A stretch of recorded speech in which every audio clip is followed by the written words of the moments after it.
Could higher ketone levels help you with weight loss and general health? I'm Dr. Brett Scher, the medical director at DietDoctor.com, and the answer may surprise you. Before we answer that question, I want to tell you about some of the benefits you get by being a Diet Doctor Plus member. For one, you get access to all of the talks, the presentations, the speakers, the Q&A sessions from Low Carb Denver this year and in prior years. Now, if you've ever been to Low Carb Denver, you know this to be true. And if you haven't, you need to experience it. But Low Carb Denver is consistently one of the best low carb conferences of the year, with some of the best speakers, some of the most engaging, informative, and thought-provoking talks, and some of the most interactive Q&A sessions. Now, unfortunately, this year, with the coronavirus and travel restrictions, not as many people got to experience it as usual. But that's why we are so fortunate, and our members are so fortunate, to have access to all the talks, all the speakers, all the Q&A sessions on our website. And it's free for members. And since the membership comes with a 30-day free trial, you're essentially getting access to all the talks, all the presentations for free anyway. So you should definitely go to dietdoctor.com/Denver2020. That's dietdoctor.com/Denver2020 to see the whole list of speakers, the whole lineup, and to learn more about Diet Doctor membership. I was fortunate enough to have a talk included in the presentations again. My talk this year was low carb diets and cardiovascular health. I hope you enjoyed that talk. But there were a number of other really invigorating talks and really interesting talks with some of the mainstays and some of the big names in the low carb sphere, and also some newcomers who gave some really engaging, interesting talks that I think you would really enjoy. So definitely check those out, dietdoctor.com/Denver2020, and see all the other benefits of being a Diet Doctor Plus member as well. But now back to our main question. Do higher ketone levels help you with weight loss or general health maintenance? Now, first, what are ketones? So ketones are a metabolically active substance in our body that we can use for fuel and other metabolic activities, but they're only really produced when we switch from burning glucose as our main fuel to burning fat as our main fuel. That's something that happens in a ketogenic diet. It can also happen in starvation or fasting or other metabolic situations, but most commonly we talk about it in the setting of a ketogenic diet. So we restrict the glucose, we start burning fat for fuel, and then we produce ketones, which can also be used for fuel in our brains and has other metabolic activities, one of which could be suppressing appetite. So the question is, will we do better at higher ketone levels? Now, if you go back to one of the early Bibles of low carb living, The Art and Science of Low Carb Lifestyles by Drs. Finney and Volek. Wow, I can't believe I just did that. Drs. Finney and Volek.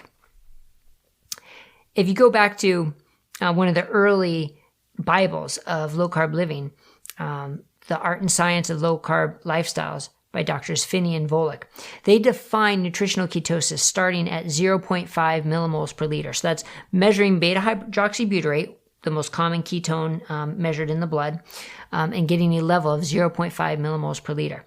But we also have definitions of optimal ketosis being 1.5 to 3, and then with no benefits at above 3. But do we have science to back that up? So interestingly now, that lower level, we have plenty of science to say, well, actually, maybe that definition shouldn't start at 0.5. The VertaHealth trials, which have shown significant benefits for diabetes treatments and reversal and getting off type 2 diabetes medications, and for weight loss, the average ketone levels were 0.3, 0.4 in that range, not 0.5. So that suggests that that lower limit probably doesn't hold true. And even at levels as low as 0.3 and 0.4, you're still going to see significant benefits from a ketogenic diet. But what about this optimal ketosis from 1.5 to 3? It actually turns out that there's other evidence showing that as ketones go down over time, weight loss can continue or even improve. We don't really have the science to support that we should be shooting for higher ketone levels.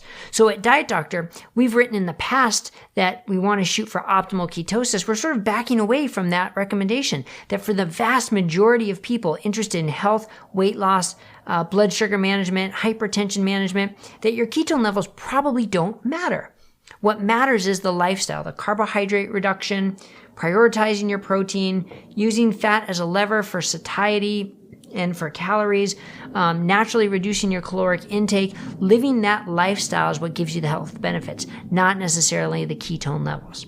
Now, Are there some exceptions? Well, measuring ketones in general can be very important when you're starting a ketogenic diet.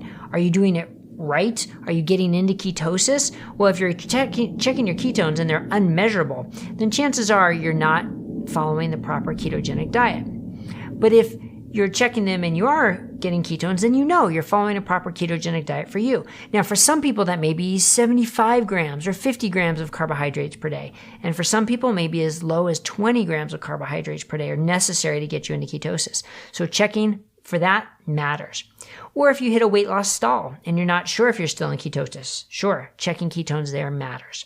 But again, for overall health, weight loss, blood sugar management, probably not as important. But there are some other situations where it may be important. Treating seizures, treating other neurological conditions, which should always be done with guidance of a physician anyway. But for that, higher ketone levels may make a difference. There's a lot of ongoing cancer research. Higher ketone levels may make a difference. Athletic performance may make a difference. Cognitive performance for some may make a difference. Now, we don't have a lot of evidence to support this and back it up, but certainly some anecdotal reports, clinical experience, and some level of scientific evidence seems to suggest those may be the case.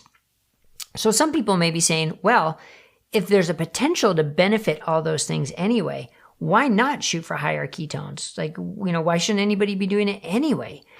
And the reason that we don't recommend everybody shoot for higher ketones is because, well, what do you have to do to get higher ketones? Well, one is you can just drink them, and that can elevate your ketone level. But we don't know that that's healthy for the long term. In fact, there's some concern it may actually suppress endogenous or natural ketone production in your body.